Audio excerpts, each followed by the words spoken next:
Bismillahirrahmanirrahim. Assalamu alaikum dear students.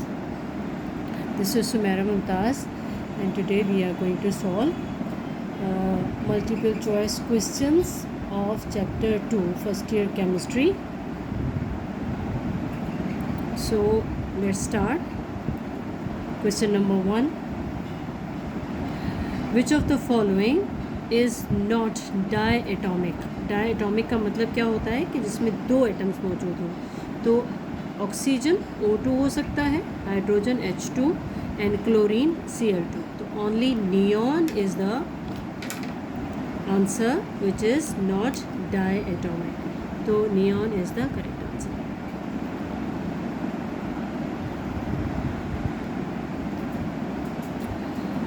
In a crystal, all the lattice sites are found to be accompanied by covalent molecule.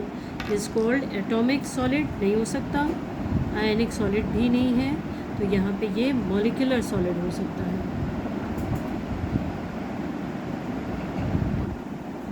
Question number 3.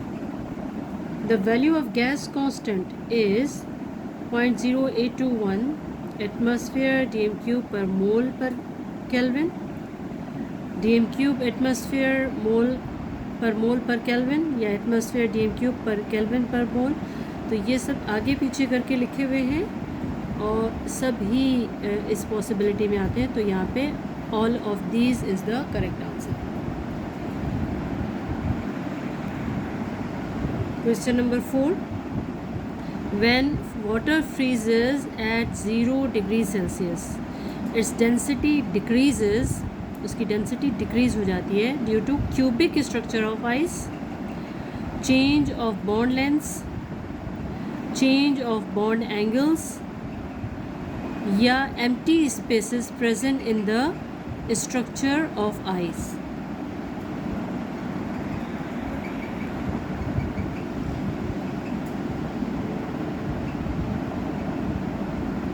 Empty spaces present in the structure of ice decreases the density of ice.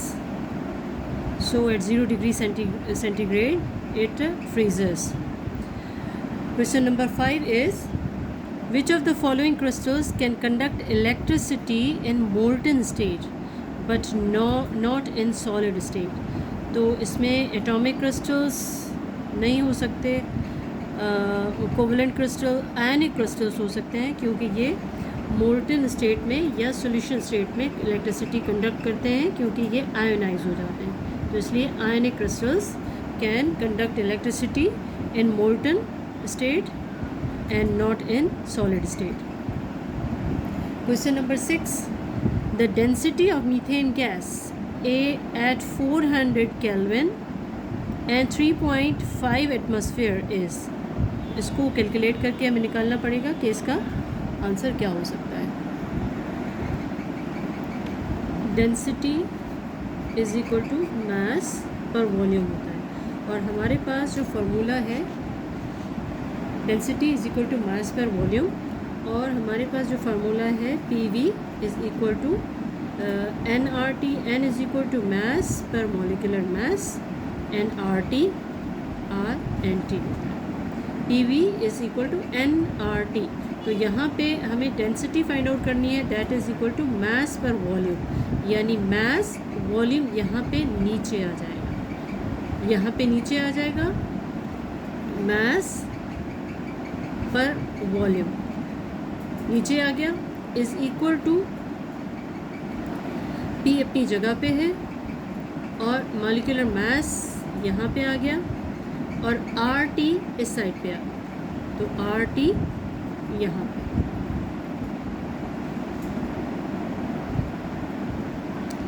Density is equal to mass per volume है और हमारे पास जो formula है PV is equal to nRT. n is equal to mass upon molecular mass, number of moles जो होते हैं, और इज इक्वल टू RT. तो यहाँ पे हमने क्या किया कि मास वॉल्यूम को हम इस साइड पे ले गए, मास पर वॉल्यूम, और मॉलिक्यूलर मास यहाँ पे P के साथ आ गया, मॉलिक्यूलर मास P के साथ आ गया और RT इसके नीचे चला गया, डिवाइड हो गया. तो अब यहाँ पे हम इसके वैल्यूज़ पुट कर लेते हैं और वैल्यूज़ हमारे पास हैं pressure is equal to pressure is equal to 3.5 और मॉलिक्यूलर मास मीथेन का होता है 18, 12 एंड 4 16 एंड आर की वैल्यू 0.0821 एंड मल्टीप्लाई टेम्परेचर जो गिवन है दैट इज़ 400 केल्विन। इसको हम कैलकुलेट कर लेते हैं और उसको कंपेयर करेंगे कि हमारा आंसर इन ऑप्शंस में से कौन सा आ रहा है। हमारे पास जो वैल्यूज़ हैं 3.5 multiply 16, 3.5 multiply 16 is equal to 56 divided by 0.0821 and divided by 400 और हमारे पास आंसर आ गया 1.7. 1.7 is the answer. 1.7 मास है ग्राम्स पर DMQ। तो ये हमारे पास ऑप्शन में मौजूद है 1.7 ग्राम्स पर DMQ is the correct answer.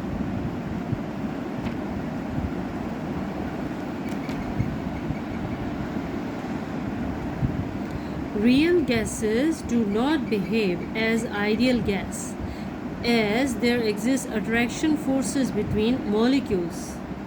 The nature of forces are जो मॉलिक्यूल्स के दरमियान फोर्सेस होती है इसलिए वो आइडियल गैसेस नहीं होती, रियल गैसेस होती हैं।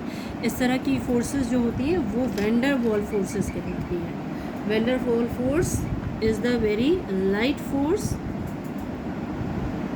by which molecules are very weakly attracted by each other, and that happens in real gases, not in ideal gas. Question number 8. Non-wetting liquid forms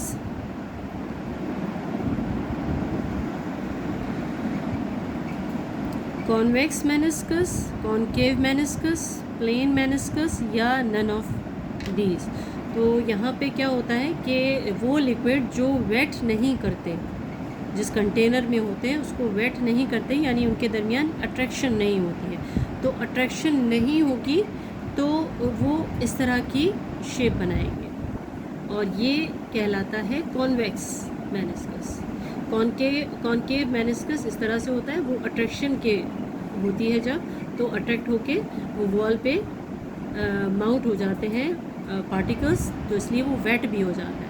लेकिन नॉन वेटिंग जो होता है वो इस तरह से होता है। तो इसका correct answer is convex meniscus. A option is the correct answer, convex meniscus.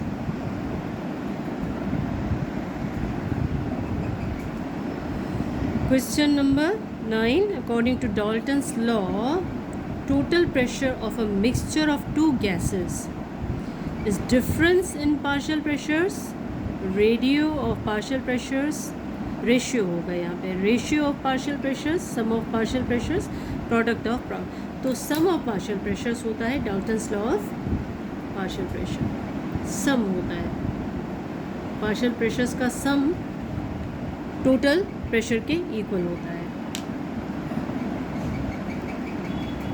Question number 10.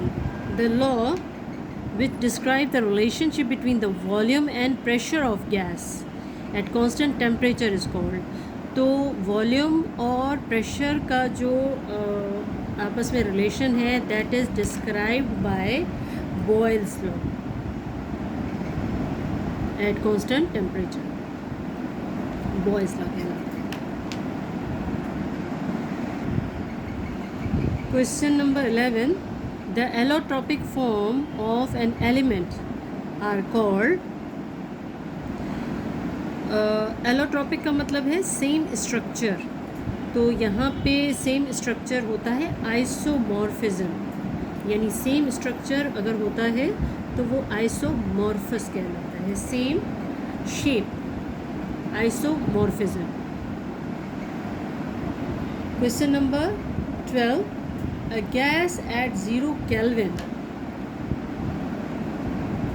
A gas at 0 Kelvin is supercooled, freezes, liquefies, or has zero volume. According to gas laws, at 0 Kelvin क्या होता है कि अगर हम इसका graph बनाते हैं तो ये टेम्परेचर होता है और ये वॉल्यूम, तो इतना टेम्परेचर डिक्रीज़ हो गया कि -273, जो कि 0 केल्विन कहलाता है। 0 केल्विन पे थियोरेटिकली जो वॉल्यूम है वो ज़ीरो हो जाता है किसी भी गैस का। तो इस हिसाब से according to law of gases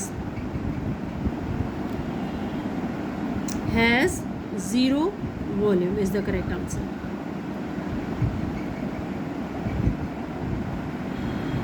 Question number 13. The standard temperature and pressures are. Standard temperature और pressure क्या होता है? 0 डिग्री सेल्सियस and 1 एटमॉस्फेयर, ये हम पढ़ चुके हैं। तो 0 डिग्री सेल्सियस ये नहीं है, 0 डिग्री सेल्सियस ये है, लेकिन 700 टॉर है। 760 टॉर होगा तो भी करेक्ट होगा, क्योंकि 760 torr equal to 1 atmosphere. 273 kelvin ये 0 डिग्री सेल्सियस होगा, लेकिन 700 टॉर है, 760 टॉर नहीं है। 273 kelvin this is equal to 0 degree Celsius and 760 torr. So option D is the correct answer. 0 degree Celsius और 273 kelvin and 760 torr, that is equal to 1 atmosphere. तो ये इसका आंसर सही है। सही option is 273 kelvin and 760 torr. Question number 14.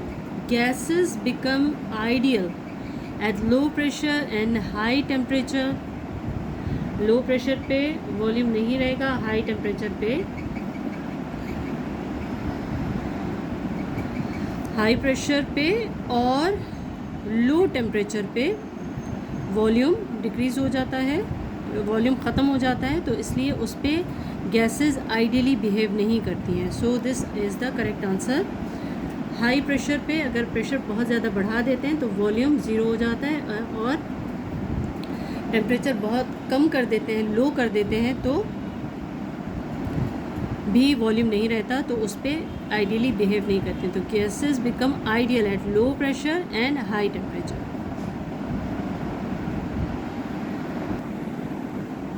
Question number 15 is 1 poise is equal to 1 gram per centimeter, 1 kg per centimeter, 1 grams per meter, 1 kg meter square. तो ये viscosity का unit है poise, and its flow is denoted by poise, and that is 1 gram per centimeter flow करता है, that is denoted as poise.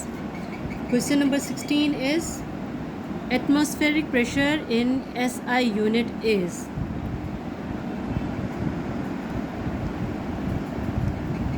14.7 psi, 760 torr, 1 atmosphere, या 10325 newtons per meter square. In SI unit 10132 newtons meter square is the unit of atmosphere in SI system. Question number 17. Which of the following is not equal to 1 atmospheric pressure? 1 atmospheric pressure के equal कौन सा unit नहीं है? 760 torr is equal to 1 atmospheric pressure. 760 mm mercury is equal to 10130 newtons per meter square is also equal to 1 atmosphere, and 760 centimeter mercury is the correct answer. This is not equal to 1 atmospheric pressure. Question number 18 is which gases diffuses at the highest rate? Which gas diffuses at the highest rate? तो सबसे ज़्यादा light gas जो होगी वो सबसे पहले सबसे ज़्यादा डिफ्यूज़ होगी। तो इसका मास हमें देखना पड़ेगा, किसका मास सबसे कम है, तो वो सबसे पहले और सबसे ज़्यादा डिफ्यूज। इसके लिए हमें इसके मासेस देखने पड़ेंगे। नियॉन गैस, इसका मास 20 होता है। कार्बन डाइऑक्साइड, कार्बन का 12 और 16 16 32, ये 44 होता है। Oxygen 16 and 16 32, and NH3 nitrogen का 14 + 3 15 16 17। तो सबसे लाइटेस्ट जो वेट में है वो अमोनिया है, NH3 है। तो इसलिए सबसे जो हाईएस्ट रेट होगा डिफ्यूजन का, that would be of NH3, that is 70। सबसे लाइटेस्ट जो है वो अमोनिया है और इसका मास नाइट्रोजन का 14 + 3 हाइड्रोजन के साथ 17 हो गया। तो सबसे लाइटेस्ट जो गैस है वो सबसे पहले और सबसे ज़्यादा हाईएस्ट रेट के साथ डिफ्यूज़ हो जाएगी। Question number 19 is evaporation takes place at dash degree Celsius if it is a liquid. 0 degree Celsius है, 273 डिग्री सेल्सियस है, 5 डिग्री सेल्सियस है, या ऑल ऑफ दीज है। तो एवेपोरेशन किसी भी टेम्परेचर पे हो सकती है, चाहे वो 0 हो, 273 हो, 5 डिग्री सेल्सियस हो। तो एवेपोरेशन का ऑप्शन जो होगा वो ऑल ऑफ दीज होगा। Question number 20. A pressure cooker reduces cooking time because heat is uniformly distributed. A large flame is used. Boiling point of water rises या vapor pressure of liquid reduced.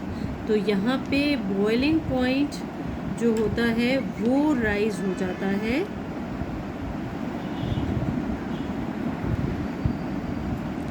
Boiling point of water rise हो जाता है। तो इसलिए उसकी kinetic energy भी rise हो जाती है और प्रेशर कुकर में कुकिंग टाइम रिड्यूस हो जाता है। The rate of diffusion of helium when compare to that of methane is twice, half, thrice या 4 times.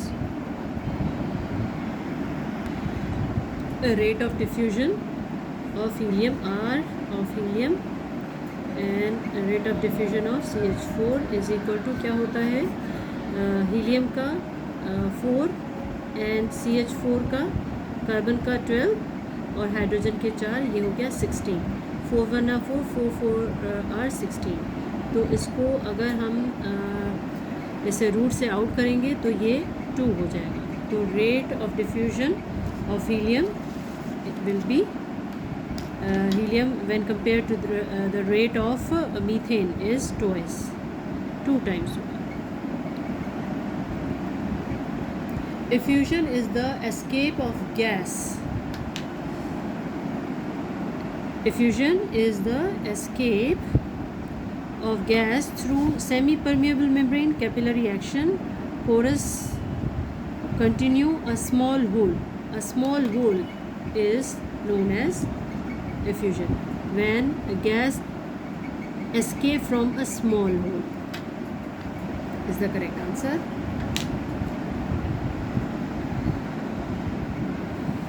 Question number 23. The internal resistance of liquid to flow is called vapor pressure, surface tension, viscosity or capillary action. So resistance to flow is called viscosity.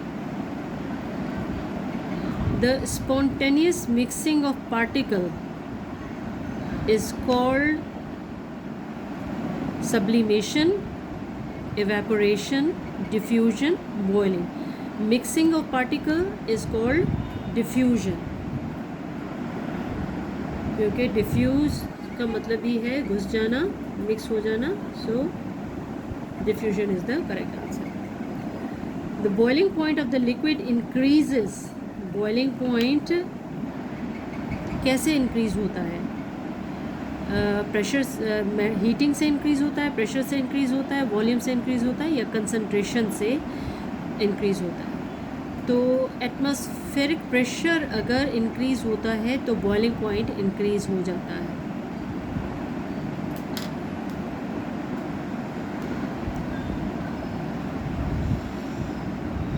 क्योंकि boiling point depend करता है atmospheric pressure पे।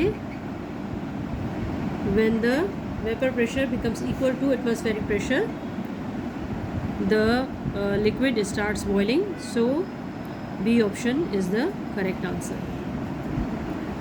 Sodium fluoride and magnesium oxide shows isomorphism, polymorphism या allotropy या isotropy. Sodium fluoride and magnesium oxide दो crystals हैं, एक ही तरह की शेप है इनकी।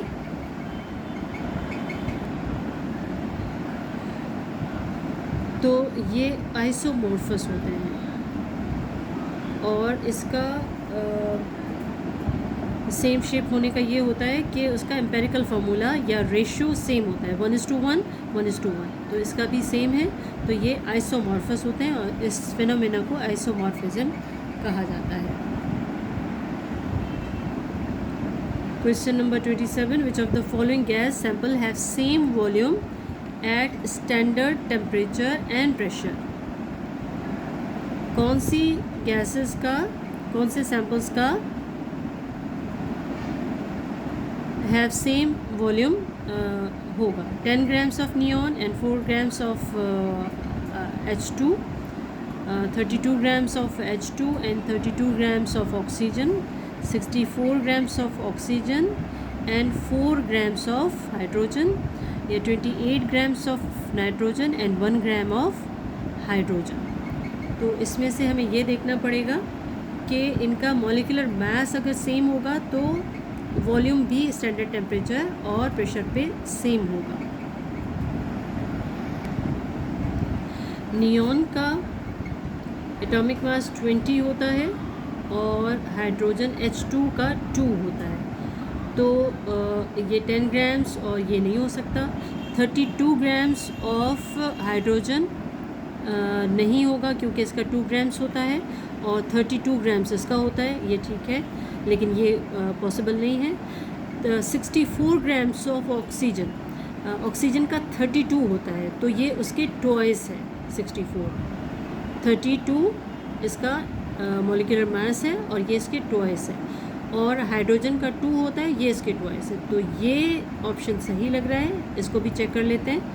तो 28 ग्राम्स ऑफ नाइट्रोजन, ये 28 इसका सही है, इसका एटॉमिक मास है, और 1 ग्राम ऑफ हाइड्रोजन ये नहीं है, इसका 2 ग्राम्स इसका एटॉमिक मॉलिक्यूलर मास होता है। तो इसका वॉल्यूम सेम होता है सी ऑप्शन का, क्योंकि ये भी 2 मोल्स हैं, ये भी 2 मोल है और ये भी 2 मोल के इक्वल है। तो 2 moles equal to contain same volume at standard temperature and pressure. इन गैसेस का वॉल्यूम जो होगा वो सेम होगा। The shape of crystal is, ये हमारा क्वेश्चन रिड्यूस्ड सिलेबस में नहीं है, लेकिन इसको हम देख लेते हैं फिर भी। If A is alpha is equal to beta is equal to gamma is equal to 90 degree, तो ये टेट्रागोनल होगा, क्यूबिक होगा, हेक्सागोनल होगा या ट्रायगोनल होगा। तो अगर तमाम इसके अल्फ़ा, बीटा और गामा ये इक्वल हैं और 90 डिग्री के इक्वल हैं, तो ये शेप जो है, तमाम शेप्स, तमाम एंगल्स जो हैं वो 90 डिग्री पे हैं, तो ये क्यूबिक होगा। Question number 29, the rate of diffusion of C3H8 and carbon dioxide are same because, इनका रेट ऑफ डिफ्यूजन सेम क्यों होता है? क्योंकि इनके मॉलिक्यूलर मैसेस अगर सेम होंगे तो इनका जो रेट ऑफ डिफ्यूजन है वो सेम हो सकता है। तो हमें ये देखना पड़ेगा कि इनका मॉलिक्यूलर मैस सेम है या नहीं है। इसमें 2 ऑप्शन है हमारे पास, C3H8 और कार्बन डाइऑक्साइड। तो इसका हमें molecular mass C3 and H8 हमारे पास 2 ऑप्शंस हैं, और कार्बन डाइऑक्साइड, इसका मास, मॉलिक्यूलर मास देखना पड़ेगा कि ये इसके इक्वल है या नहीं है। तो 12 कार्बन का होता है, 12 × 3 एंड +8 हाइड्रोजन के। तो ये होगा 36 + 8 = 44 और कार्बन डाइऑक्साइड का 12 + 32, तो ये भी इक्वल है 44 के। तो इसका आंसर होगा their molecular masses are same, इसीलिए इनका रेट ऑफ डिफ्यूजन सेम है, एक ही रेट के साथ डिफ्यूज़ होंगी क्योंकि इनका मॉलिक्यूलर मास सेम है। Which gas diffuses at the slowest rate? Question number 30 is which gas diffuses at the slowest rate? तो जिसका मास सबसे ज़्यादा होगा उसका रेट ऑफ डिफ्यूजन सबसे कम होगा यानी स्लो होगा। तो हमें सबसे पहले इसको देखना पड़ेगा कि किसका मास ज़्यादा है। नाइट्रोजन का 14 + 3 17, कार्बन मोनोऑक्साइड इसका 12 + 16 = 28 और इसका 14 and 14 28 एंड सल्फ़र इसका 64। सल्फ़र का 32 होता है, 32 प्लस ऑक्सीजन 16 एंड 16 32, तो इसका 64। तो सल्फ़र डाइऑक्साइड का सबसे स्लोएस्ट रेट होगा क्योंकि इसका मास सबसे ज़्यादा है। जिसका मास ज़्यादा होता है वो सबसे स्लोली या सबसे कम मिक़दार में उसका डिफ्यूजन होता है या रेट ऑफ डिफ्यूजन उसका सबसे कम होता है। तो आज का हमारा MCQs का टॉपिक चैप्टर 2 का एंड अप हुआ। अगर कहीं पे भी आपको कोई भी मुश्किल हो तो आप पूछ सकते हैं कमेंट बॉक्स में, या आपके पास व्हाट्सएप नंबर मेरा मौजूद है तो आप उसमें क्वेश्चन कर सकते हैं। Thank you so much. अल्लाह हाफ़िज़।